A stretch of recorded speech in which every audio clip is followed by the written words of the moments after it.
हर सल्तनत की ज़िंदगी में एक वक्त होता है जब वो अरूज पे होते हैं।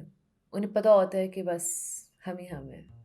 फिर एक वक्त आता है जब वो ठीक जा रहे होते हैं और फिर आता है ज़वाल। लेकिन कोई ना कोई ऐसे वक्त होते हैं, ऐसे औकात होते हैं जहाँ पे उनको पहली दफ़ा ये महसूस होता है कि अब उनके दिन ख़त्म होना शुरू हो गए हैं, क्योंकि शायद उनसे ज़्यादा ताकतवर लोग अब सामने आ गए। और ये कहानी इसी चीज़ के बारे में है।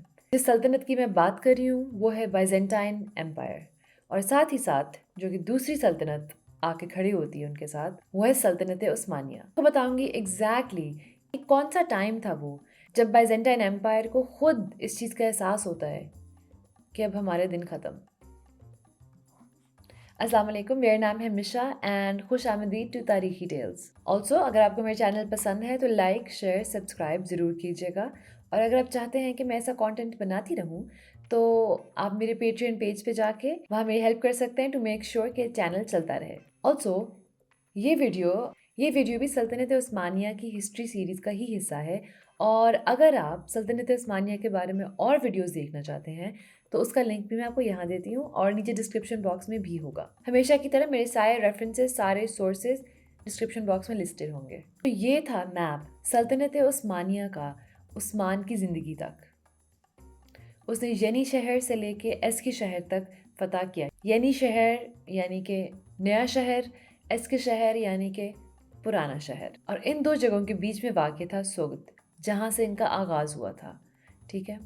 अब यनी शहर के करीब दो और शहर थे, बड़े बड़े शहर। उनका नाम था बुरसा और इज़निक।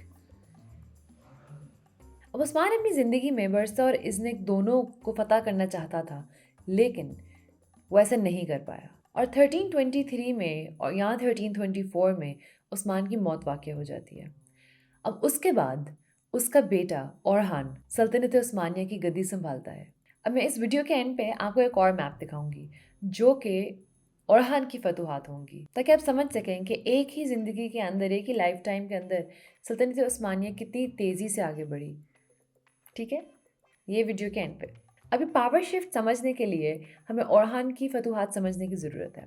सबसे पहले जब ओरहान गद्दी संभालता है तो वो भी अपने बाप की तरह बरसा का शहर हासिल करना चाहता है, और उस्मान ने अपनी ज़िंदगी में ही बल्कि बरसा के शहर के इर्द गिर्द घेराव कर लिया था, ताकि वहाँ के लोग, वहाँ पे खाना पीना चीज़ें अंदर बाहर ना आ जा सकें। और उस वक्त तक बरसा की एक किस्म की कता ताल्लुकी सी हो गई थी बाइजेंटाइन एम्पायर से, क्योंकि उस शहर के इर्द गिर्द का जो सारा फार्मी इलाका था वो सब कुछ उस्मान ऑलरेडी फतह कर चुका था, और अब उसने सिटी को भी घेराव में लिया हुआ था। तो उनके पास और कोई तरीका नहीं था, कुछ देर ही बाकी थी जिसके बाद उनका खाना पीना और चीज़ें ख़त्म होना शुरू हो जाती और वो शहर उनको छोड़ना पड़ता। अब उस ज़माने में जो शहर थे इस तरह के बड़े बड़े, वो बनाए ही इस हिसाब से जाते थे कि अगर कोई और आर्मी आए तो ये अपना तहफ़्फ़ुज़ कर सकें और ये अपने आप को लंबे अरसे के लिए अपने शहर में बंद कर सकें, ताकि वो आर्मी थक टूट के चली जाए। उस लोगों के पास इतने बंदे नहीं होते। फाइनली काफ़ी सालों के घेराव के बाद ओरहान बरसा को फतह कर लेता है, और फिर एक हसीन इत्तेफाक से सन 1332 या सन 1330 में इब्न बतूता इस शहर से गुजरता है, और उस वक़्त तक अब इसको कुछ अरसा हो चुका होता है सल्तनत उस्मानिया के अंदर आए हुए। ठीक है। तो जब इब्न बतूता यहाँ से गुजरता है तो वो बताता है कि भाई ये तो बहुत अच्छा शहर है, यहाँ पे बड़े बड़े बाज़ार हैं, खुली खुली सड़कें हैं, सड़कों के इर्द गिर्द बागात हैं। तो अब बरसा फतह करने के बाद ओरहान की नज़र होती है इज़मित और इज़निक पे। ये दोनों भी बाइजेंटाइन एम्पायर के ही शहर होते हैं, और ये अच्छे बड़े शहर होते हैं उनके। लेकिन बरसा की तरह ये लोग भी अब तक कट चुके होते हैं बाइजेंटाइन एम्पायर से, क्योंकि इनके भी इर्द गिर्द की जो सारी ज़मीन थी, शहर के इर्द गिर्द का जो इलाका था, वो ये तुर्क लोग ऑलरेडी फतह कर चुके थे।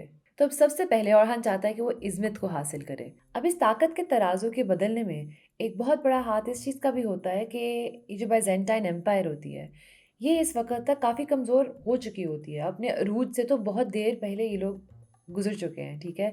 और इस वक्त इन लोगों को इर्द गिर्द के भी और लोगों से भी ख़तरा है, जिस तरह बल्गेरिया का ज़ार इन पर अटैक कर देता है सन 1327 में। और ओरहान भी सब कुछ नोट कर रहा होता है कि ये लोग हर तरफ से मुश्किल में हैं, और वो इस चीज़ का फ़ायदा उठाता है। इस बल्गेरियन ज़ार के अटैक के कुछ अरसे बाद सन 1329 में ओरहान की फ़ौज और ये बाइजेंटाइन एम्पायर की फ़ौज का आमना सामना होता है इज़मित के करीब। लेकिन होता ये है कि ओरहान अपनी फ़ौज को लेके आगे नहीं बढ़ता जंग के लिए, क्योंकि उसे समझ लग जाती है कि मैं अगर अभी जंग की तरफ बढ़ा तो मैं हार सकता हूँ, क्योंकि वो जो खित्ता होता है वो एक पहाड़ी इलाका होता है और ये लोग ढलान की तरफ होते हैं। तो उस्मान जो है वो तो ओरहान जो है अपनी फ़ौज को आगे लेके ही नहीं बढ़ता। तो जब बाइजेंटाइन एम्पायर का बादशाह ये चीज़ देखता है तो वो भी अपनी फ़ौज को लेके वापस जाने लगता है, लेकिन वो लोग ज़रा स्लो होते हैं। इस दौरान ओरहान अपनी आर्मी का सिर्फ जो तीर कमान वाला एक रेजिमेंट होता है उसको भेज देता है बाइजेंटाइन एम्पायर के पीछे, और वो जब अटैक करते हैं तो ये एम्पायर एक्चुअली ज़ख्मी भी हो जाता है। तो अभी के लिए इज़मित छोड़ना पड़ता है ओरहान को और काम शुरू कर देता है इज़निक के ऊपर।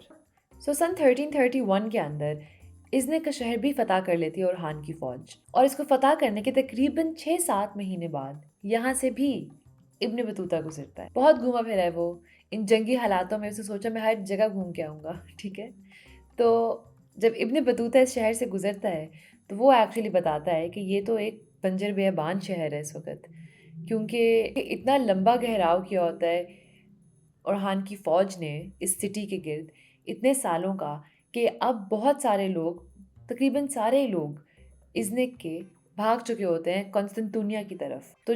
ओरहान तो जब ओरहान को इज़निक मिलता भी है तो वो एक किस्म का एक खाली शहर होता है, और इब्न बतूता कहता है कि यहाँ पे सुल्तान के अपने बंदों के अलावा शायद ही कोई बंदा हो। कितनी अच्छी बात है ना कि इब्न बतूता हर जगह फिर रहा था, हमें बता रहा था कि क्या हो रहा है। चना हालांकि वहाँ के लोग जा चुके होते हैं, लेकिन उस शहर का गिरना एक बहुत बड़ी बात बन जाती है बाइजेंटाइन एम्पायर के लिए। ये वो मौका होता है जहाँ एंड्रोनिकस, जो कि बाइजेंटाइन एम्पायर का बादशाह है, उसको समझ लग जाती है कि नहीं भाई, अब शायद मुश्किल ही है कि मैं इन तुर्कों से जीत पाऊँ। और ये हमें इस तरह पता लगता है कि एंड्रोनिकस इज़निक के गिरने के बाद बज़ाते खुद जाता है ओरहान से मिलने और कोई मुआहदा करने। और ये एक बहुत बड़ी बात होती है, क्योंकि उस ज़माने में अगर कोई बादशाह खुद किसी और बादशाह से मिलने जा रहा है तो वो इस चीज़ को तस्लीम करके जा रहा है कि हाँ, कि मुझे अपनी ईगो साइड पे रखनी है और शायद दूसरा बादशाह ज़्यादा ताकतवर है। और ये बात काफ़ी ज़्यादा तारीख दान कहते हैं। तो जब ये मीटिंग होती है इन दोनों बादशाहों के बीच में, उसका नतीजा ये निकलता है कि अब ये बाइजेंटाइन एम्पायर, जो कि बहुत अरसे से इस खित्ते में बड़ी ताकत थी, वो ओरहान लोगों को, सल्तनत उस्मानिया को पैसे देगी, बदले में ये तुर्क लोग अपना अटैक रोक दें और इनकी और जगहों पे कब्ज़ा ना करें। अब जब ये मुआहिदा होता है उस वक़्त इज़्मित का जो घेराव है वो चल रहा होता है, तो वो एक अलग बात ही बन जाती है। तो सी यहाँ वो चेंज है पावर में जो कि मैं कह रही थी कि नज़र आता है एक सल्तनत से दूसरी सल्तनत का।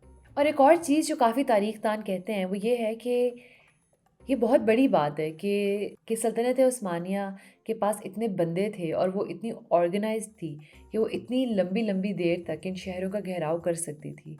बाकी आर्मीज़ के पास ये ताकत नहीं थी, ना ही इतने बंदे होते थे। क्योंकि अब ये सोचें कि ना कि सिर्फ ऐसे नहीं था कि सिर्फ घेराव के लिए बंदे होते थे, जो जो जगह इन्होंने फ़तेह कर ली थी उनको भी सिक्योर करने के लिए भी तो वहाँ बंदे छोड़ते थे ना। तो काफ़ी एक्चुअली वेल ऑर्गेनाइज्ड और बड़ी फ़ौज बन चुकी थी अब तक इनकी। तो अब जैसे कि आपको मैंने वीडियो के शुरू में कहा था, ये है सल्तनत उस्मानिया का मैप और हान के अंडर। इसके अंदर ये यूरोप की भी काफ़ी इंपॉर्टेंट जगहों को हासिल कर लेता है। ये कारासाई डायनेस्टी एक और डायनेस्टी होती है, उसके भी खित्तों को हासिल कर लिया होता है, और एनातोलिया के अंदर ये अंकारा तक इनकी पहुंच होती है, और अंकारा तो आज भी टर्की का कैपिटल है। अब इस कहानी से एक और बहुत दिलचस्प कहानी का आगाज़ होता है।